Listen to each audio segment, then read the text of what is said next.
till where we read last time? Yesterday.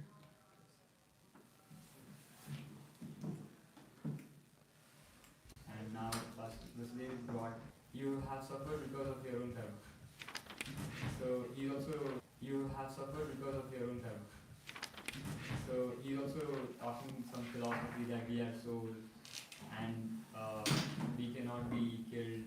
So the children who are killed, they suffered their own karma, and he's talking like that. So now we just finished Kamsa talking. Now I think Sudhir Goswami is continuing. Yes. Sukadeva Goswami continued. Thus, having considered the instructions of his bad minister, Kamsa, who was bound by the laws of Yamaraj and devoid of good intelligence, because he was a demon, decided to persecute the saintly person, the Brahmanas, and the only way to achieve his own good fortune.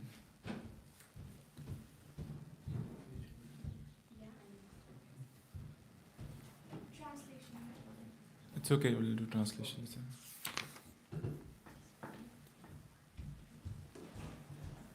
These demons, the followers of Kamsa, were expert at persecuting others, especially the Vaishnavas, and could assume any form they desired. After giving these demons permission to go everywhere and persecute the saintly persons, Kamsa entered his palace.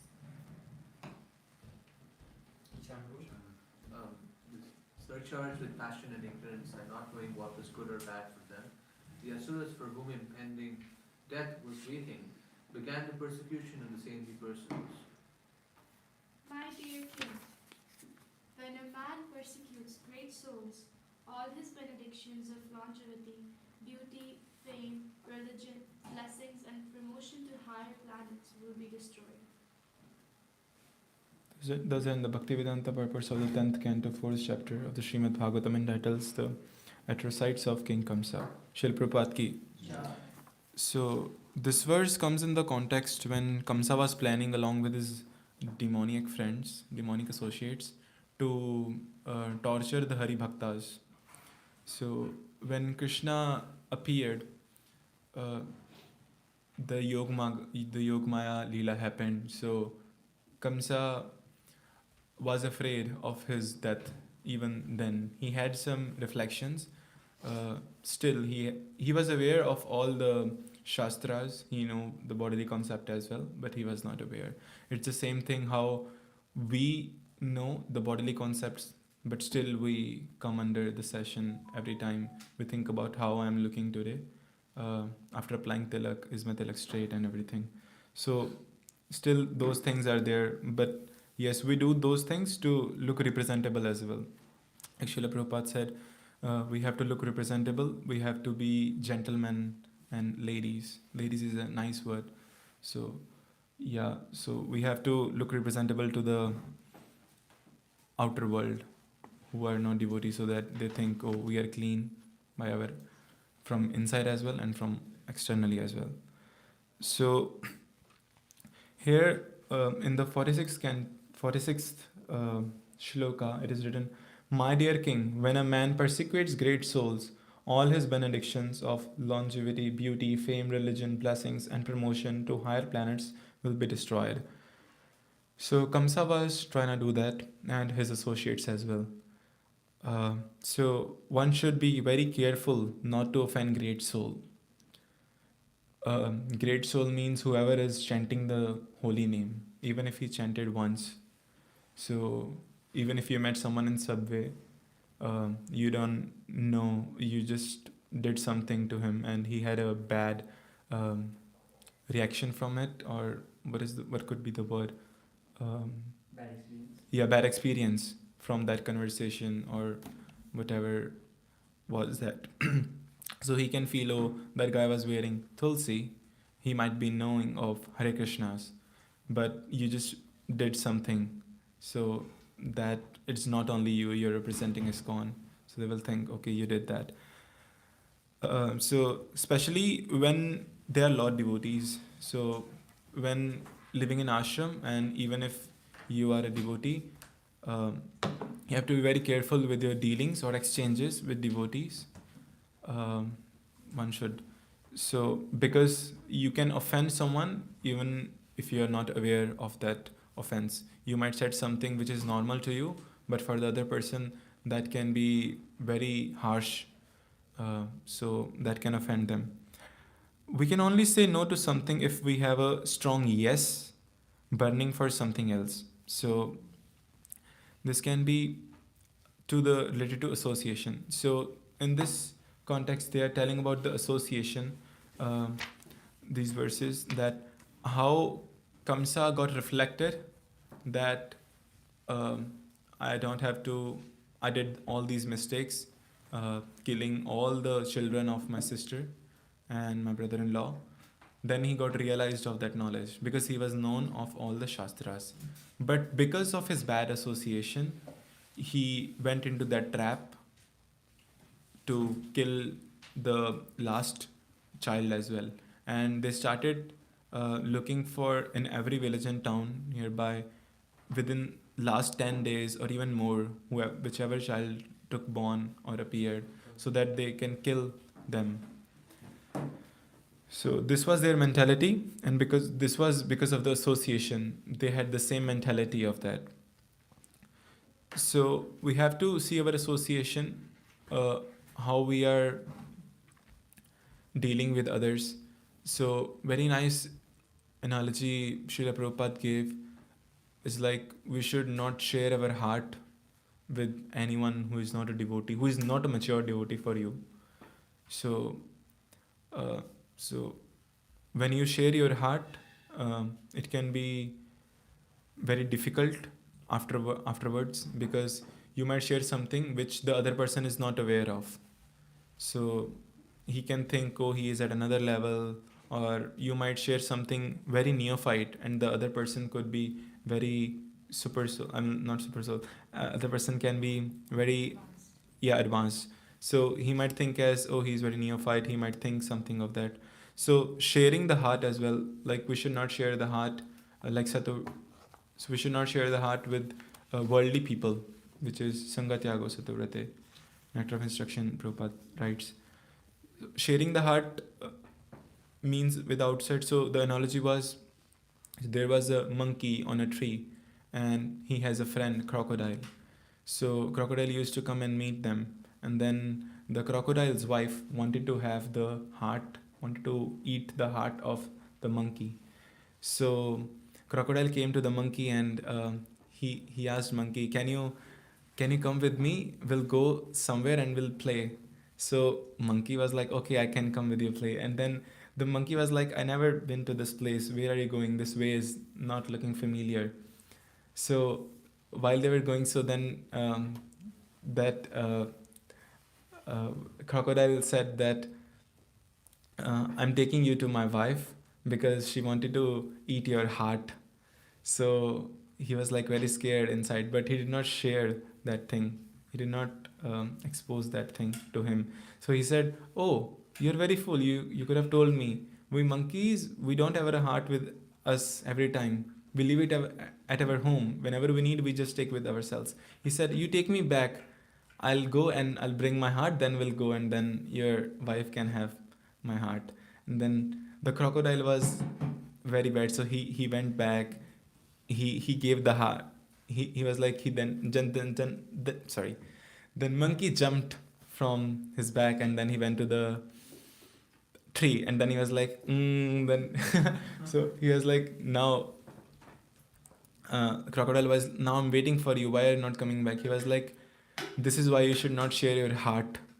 You shared your heart with me, now I'm aware. So if we share our heart with the worldly people, so they will think, oh, he's doing this practice, he's doing that. So even if they are not aware of that practice, still they might be jealous of that thing. So they can try you to pull down from that practice, whatever you're doing. So Krishna says, my devotees are the only refuge for those who are miserable. Devotees always help each other in their bad and in their good time. Whenever someone is lacking in somewhere, devotees help each other. So in Bhakti Academy, we can feel that thing. Whenever someone is going through something, everyone prays for them. And praying for other devotees help a lot than praying for yourself. By devotee mercy, we get Krishna, and by Krishna mercy, we get devotees. I had this reflection, I think so, 6 to 7 months ago, and I also shared in the group that by devotees' mercy, we can get Krishna, and by Krishna's mercy, we get devotees. It's vice versa always.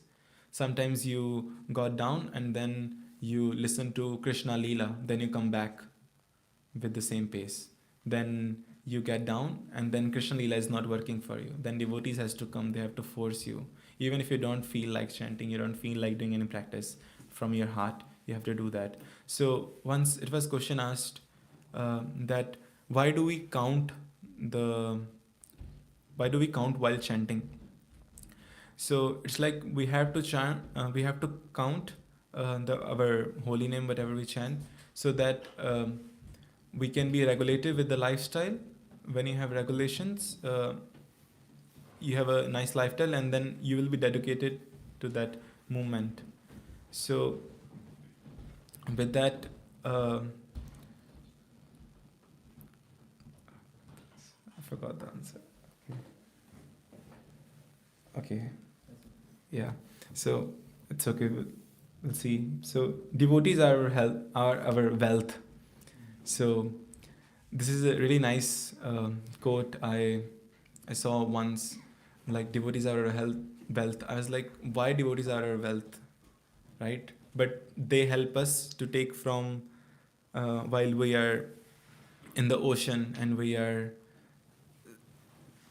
just crying, someone can please help me, we don't know how to swim. And then devotees come with a boat and they take you from there and they take you to Krishna. So that's why devotees are our wealth. And we are also parampara system, our disciplic succession. So the whole parampara comes to take us. That's how fallen we are. The whole parampara has to come to take us. So I was thinking what to talk about today lecture. Like it's devotee association helpful. So we have heard a lot on how important is devotee association. So I was like, let's talk something else, which I heard a long time ago. It's like how we should associate with the devotees. So one has to understand how to associate with devotees. So there are 3 types. So by having meaningful, deep friendship with other devotees. When we have deep relationship with other devotees, that help us in our hard time. And even in normal daily life, they come you, they treat you nice, they ask you about your day. Even if you went to work, not about your spiritual life, still that helps. And the second is submissively, we hear from devotees. When we hear from devotees, like Shravanama, today I'm saying something, yesterday I will be sitting there, I'll be listening to others. So Shravanama, which is also Shravanam Kirtan and Tomam. So Shravanam is the base of our movement. We came from Shravanama. We heard first we have to chant, then we started chanting. So basic is hearing from devotees. So when you have a stronger relationship spiritually, how can you maintain that? By having conversations about Krishna and Krishna's devotee.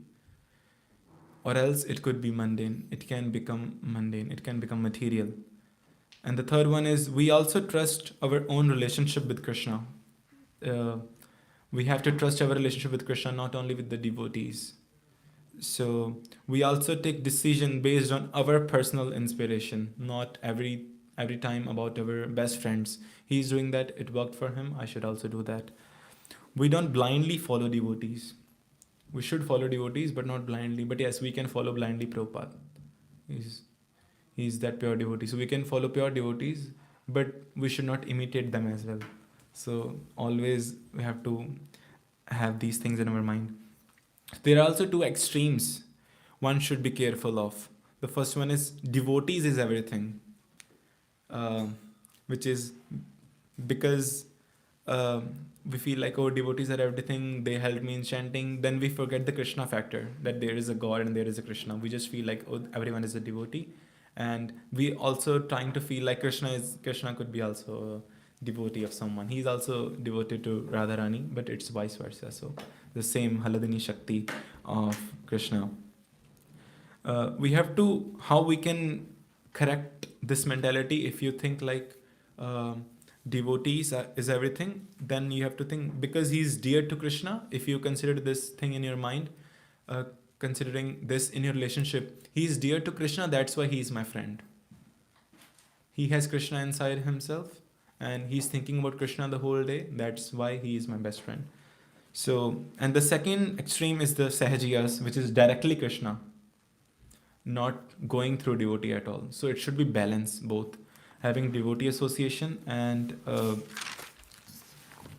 having the Krishna factor as well. So both things should be balanced. That's how we can practice our bhakti very smoothly, even if it will not be smoothly. There will be ups and downs every time.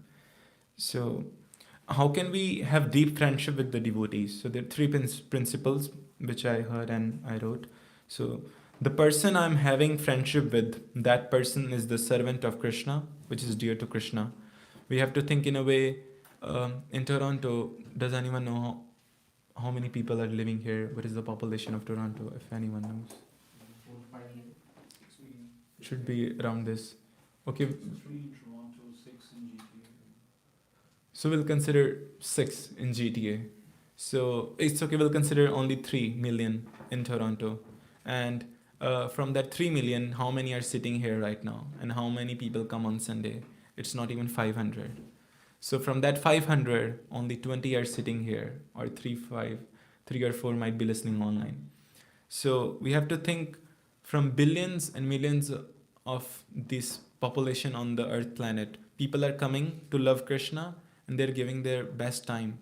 So we have to respect them. By respecting them, thinking them as the servant of Krishna, thinking yourself as servant of them. So love is also means to serve. So you can show your love by serving them, by even like a small glorification could be Rohan Prabhu.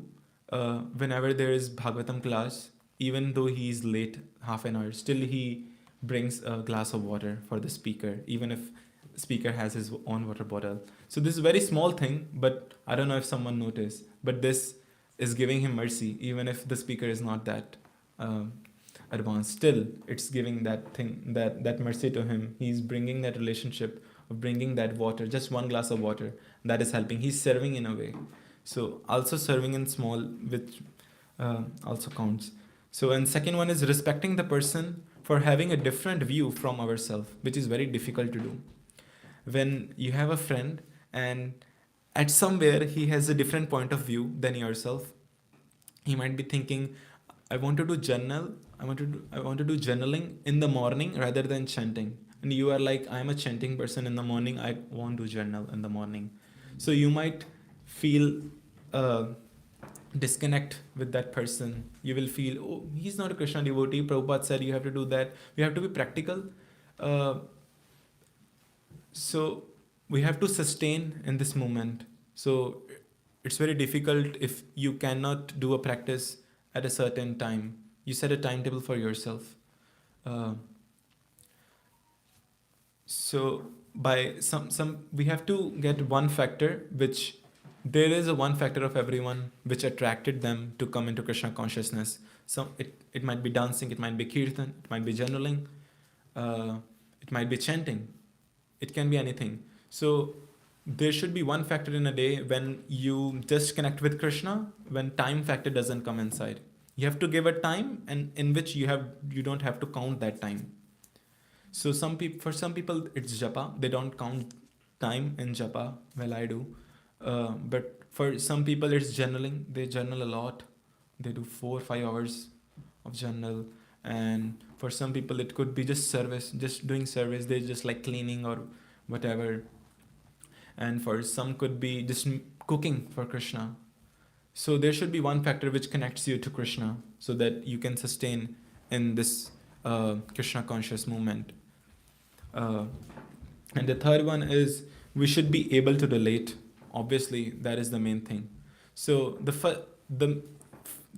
what devotees do, they forget the first two things, like, oh, he is a servant of Krishna, and he's having a different point of view, and they just think, oh, he's relatable to me, I should have friendship with them. But if we consider these two things first as well, he is dear to Krishna, and he might have a different point of view somewhere in life. Still, he can be your best friend. So these three principles should really help. And Prabhupada in our Nectar of Instruction for verse 4, which is Dadati Pratigrahanati Guyam Akhati Prachiti Bhunkte Bhujite Chaiva Sadvinam Prati Lakshanam, which is the 6 loving exchanges between devotees. Dadati Pratigrahanati, which is giving and receiving physical gifts. It can be even a small pen or a letter. Giving and accepting as well. You give someone and then someone is reciprocating with a gift.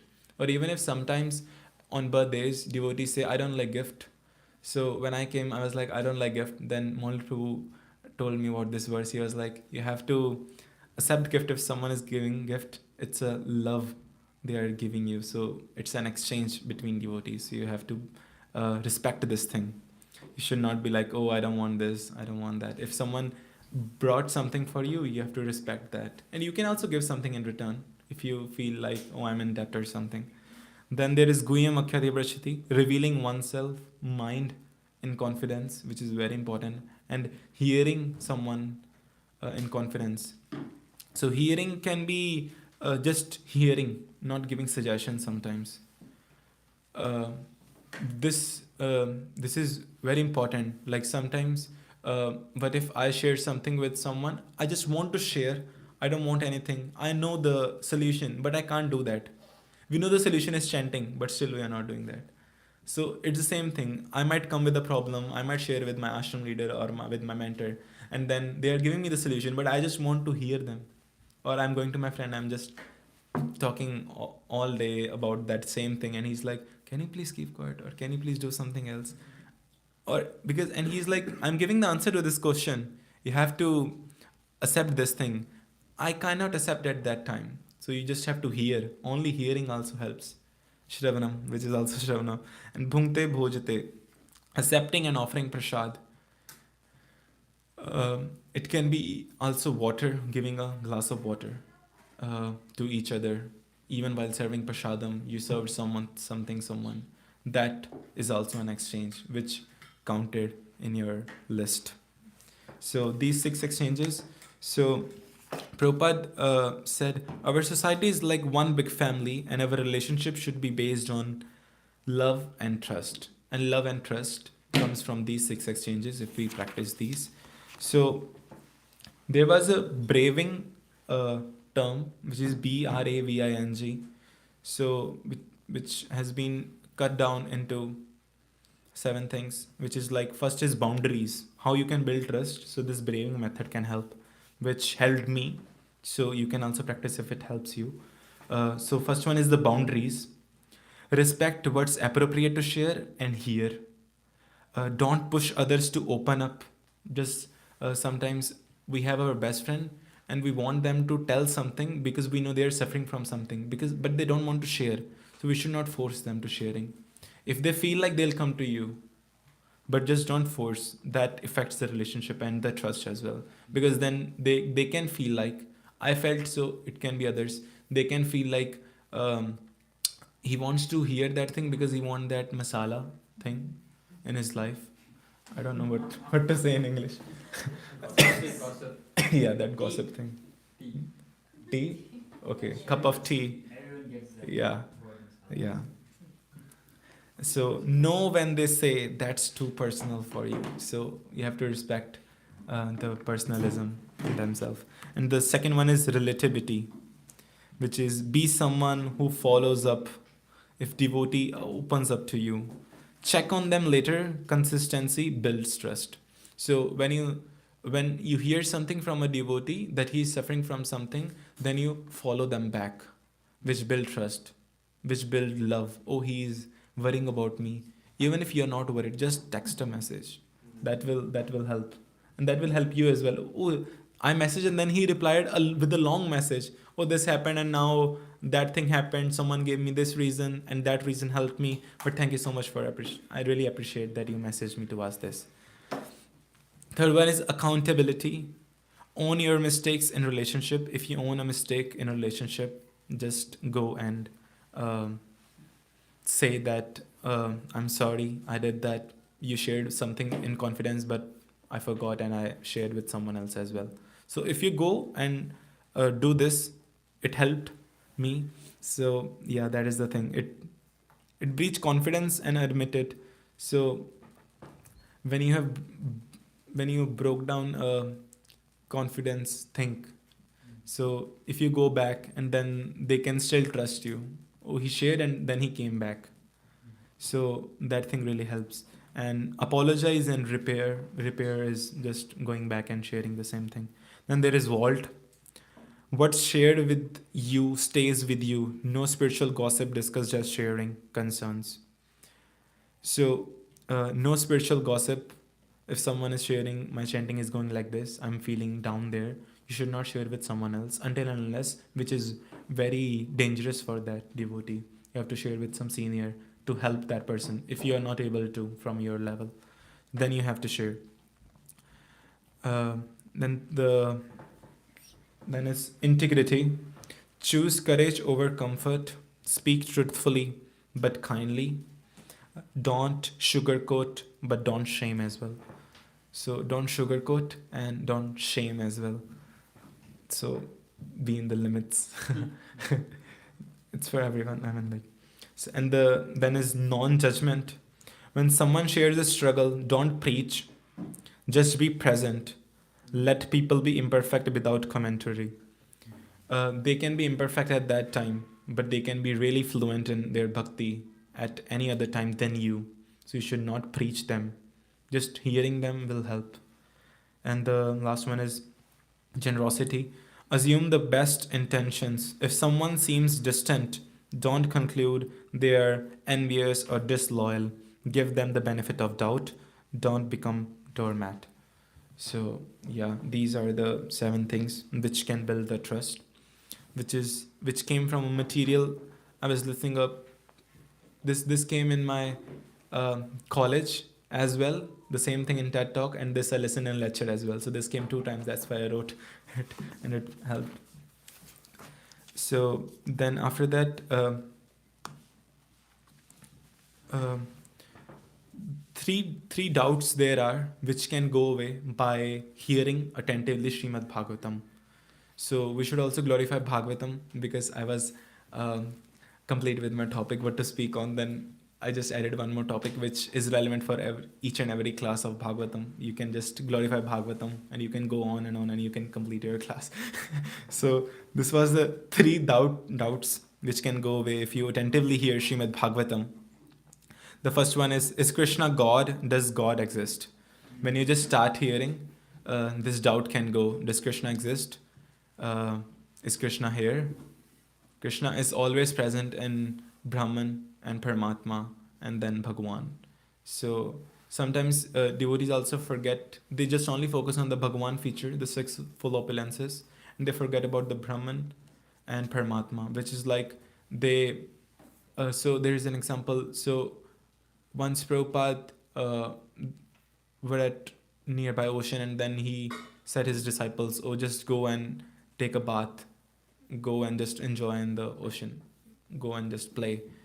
And then there was one disciple, and then he was like, Prabhupada, this is Maya.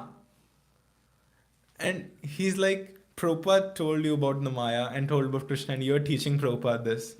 So first of all, wrong place, and then wrong timing, and to the wrong person. You're telling Prabhupada this. Prabhupada, this is Maya. And then Prabhupada is like, Chaitanya Mahaprabhu used to play in water. You can teach him. He used to play with ball as well.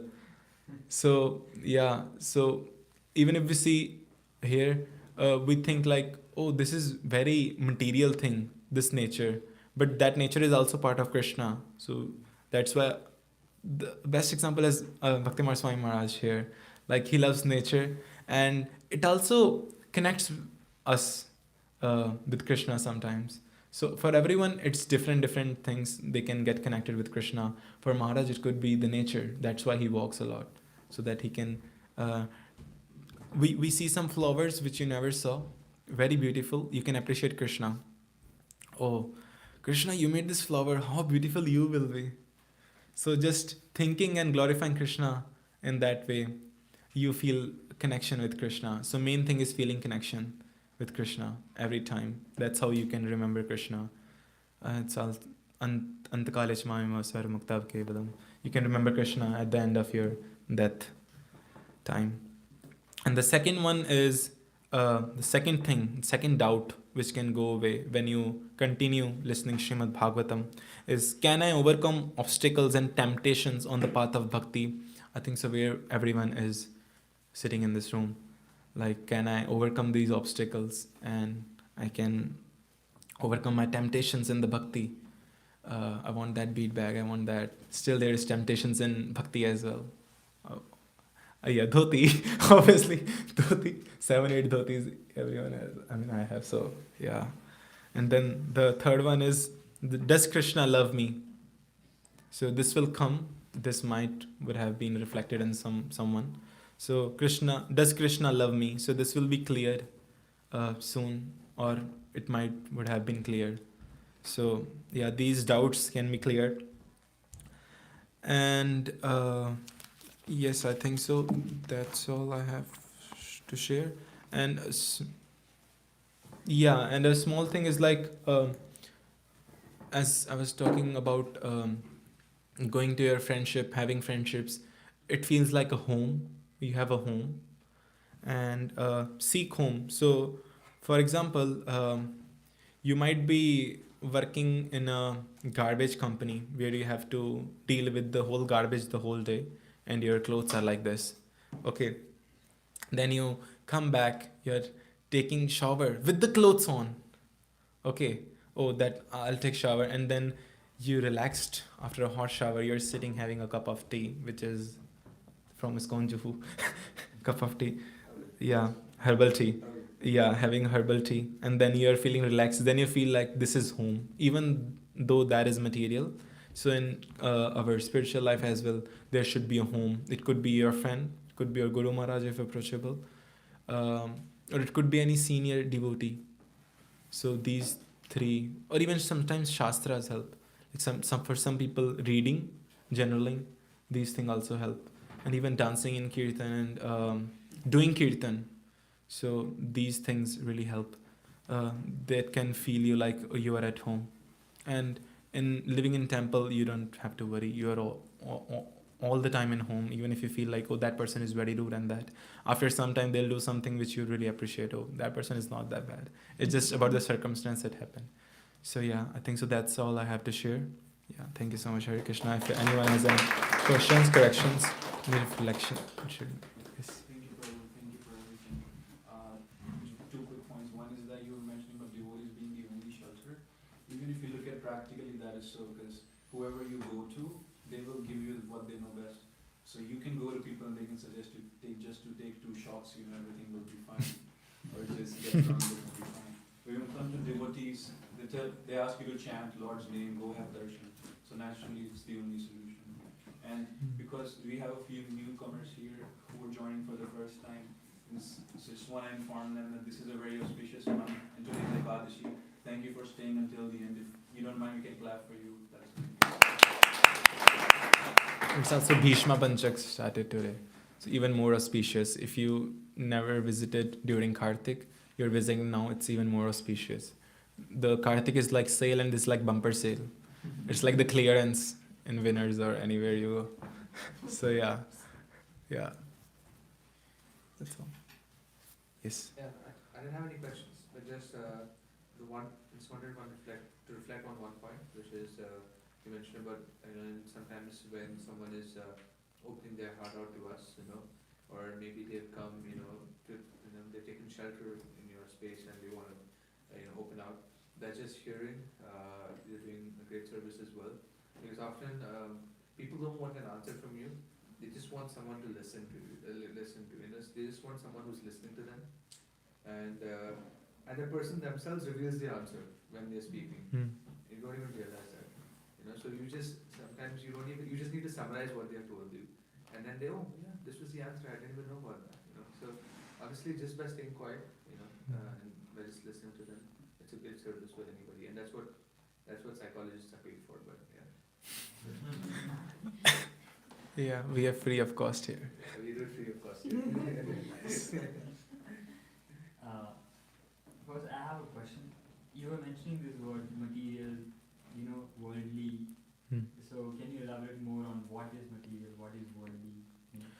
So you're sharing heart with people who are not experiencing the same thing, who are not practicing the bhakti. So I had a proper answer, but I can't remember it. I saved that this question can come up, but I can't forget. I can't remember. If someone else has any point on this, if they can share. Add to the question. On this. So I was just wondering. So does it always have to just be a devotee, or someone who you can confide in, or a devotee who you can confide in? Like, it cannot be a random devotee, right? It has to be someone who you can. Yeah, I mentioned that having mature devotees, sharing your heart. Maturity is really important in sharing your heart, because if you just share your heart with anyone, that can bring fall down from your fallen down stage. Does that mean that anyone can also be a devotee, or like if you just share it with a random devotee, will that also happen? Like, can fall down also happen from that? Can you So that, say it again? for example, let's say we lead to a devotee, but that devotee maybe might not be mature enough. So is that also wrong? Or? You want to say something? Yeah, if a devotee is not mature, then they are not really capable of giving you the right kind of advice. They might be having good intention, but the advice that they will give can not be very favorable for you, because they don't know, what advice, to whom to give what advice. So that's how it can be kind of harmful sometimes. We were talking about worldly, right? So something came in my mind, like why you were mentioning that taking advice from worldly people can be, cannot be a very good solution. Because I feel like when worldly people, or who are not actually, they don't believe in Krishna, or they don't want to have a connection with Krishna, if they will give some advice, it will be bereft of Krishna. There will be no Krishna, right? So they will unintentionally pull you away from Krishna, or maybe intentionally pull you away from Krishna, because their solution may be very good, but there is no Krishna in it. But a devotee, when they give solution, the center is Krishna. That, okay, whatever you're doing, ultimately you have to surrender to Krishna, and the power will come from Krishna only. So I feel like that's why it's very important to take solutions from devotees, because they are in connection with Krishna, and they will try to connect you to Krishna also. And also in normal, if we go in our college, you share something with someone. I'm forgetting things. Sorry. You want to say? Huh? Oh yeah, like they can give you some answers and which are not at all applicable for you. So which is like just destroying your bhakti, telling them. So yeah. For Sean Prabhu's question, if you have problems, you'll go to any random devotee. I feel like it also depends on what kind of problem you have.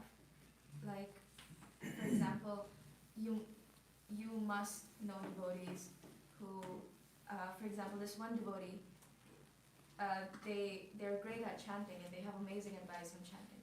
If you're suffering from inattentive chanting or like anything else, you go to them. Then there's Bhakta and Prabhu kind of devotees. If you have some emotions you're unable to process, they can guide you on how to process those emotions while having Krishna in the center and looking at that whole perspective. So it depends on the kind of question. But yeah, and sometimes when you have a question, your peers might be able to help you. But sometimes for some other issues, you cannot rely on them, and you have to approach mature senior devotee. So. Yes. I have a question. So you were mentioning these very beautiful points of how to have a deep friendship. So first point is you should be a servant of Krishna. Hmm. Person should be a servant of Krishna. And then respecting a person for having different viewpoints.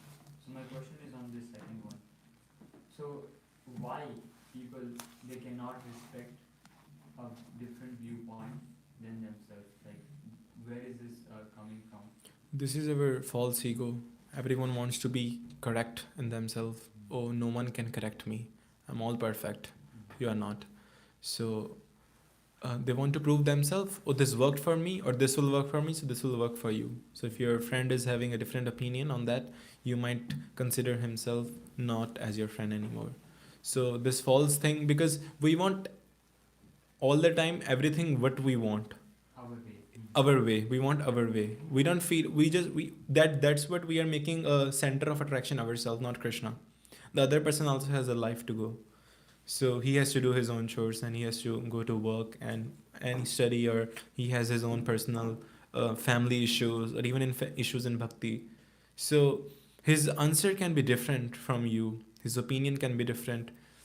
For him it can be something else which worked or will work, but for you it can be something else. But you should not push someone. Oh no, your opinion is not right. That can be also considered as insecurity.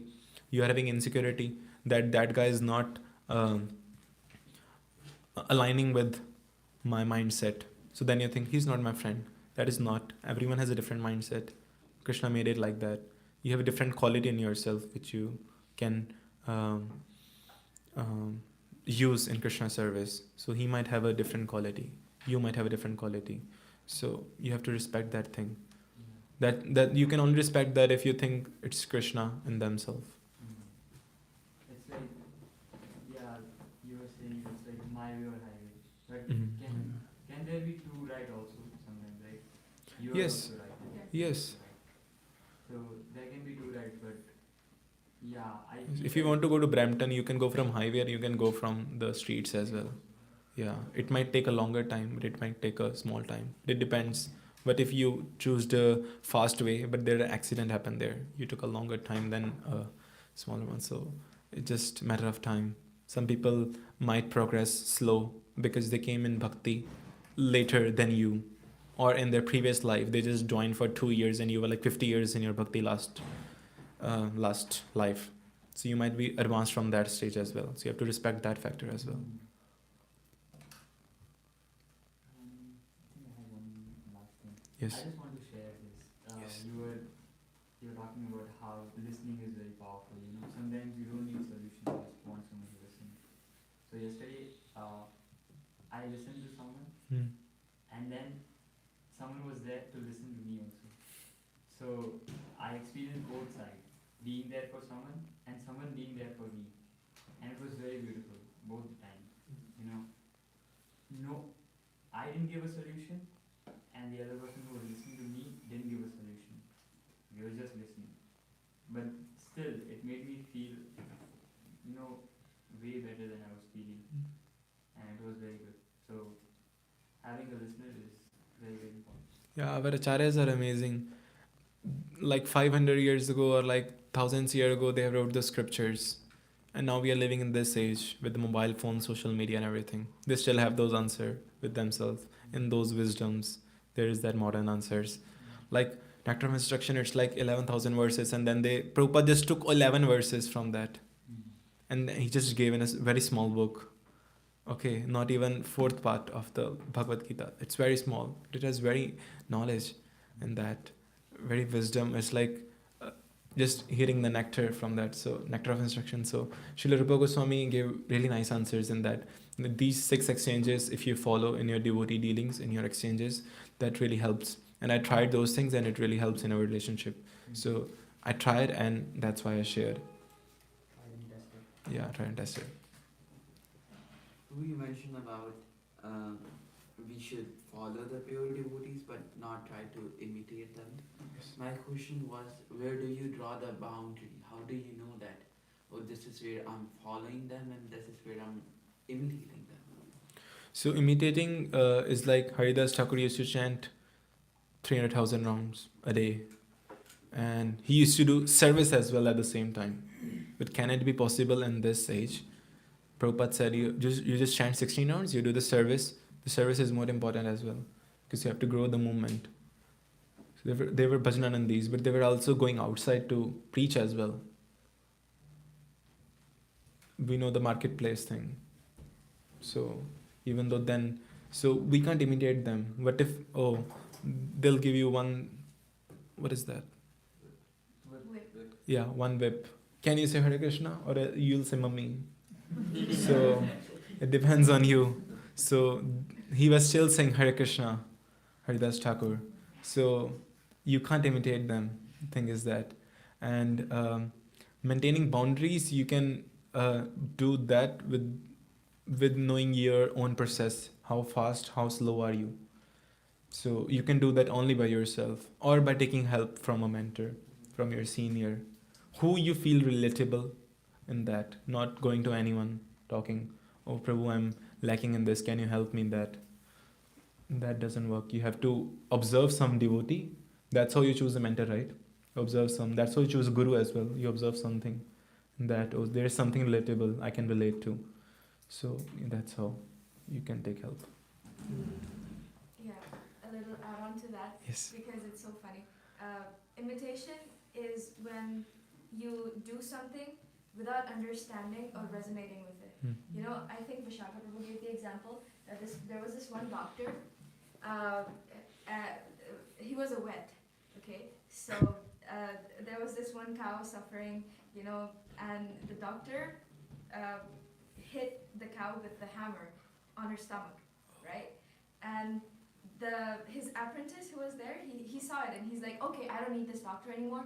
So he just goes by himself and he declares himself a doctor, like a vet. And then he tries to like treat every single animal by hitting a hammer on their stomach, you know. And the animals started dying.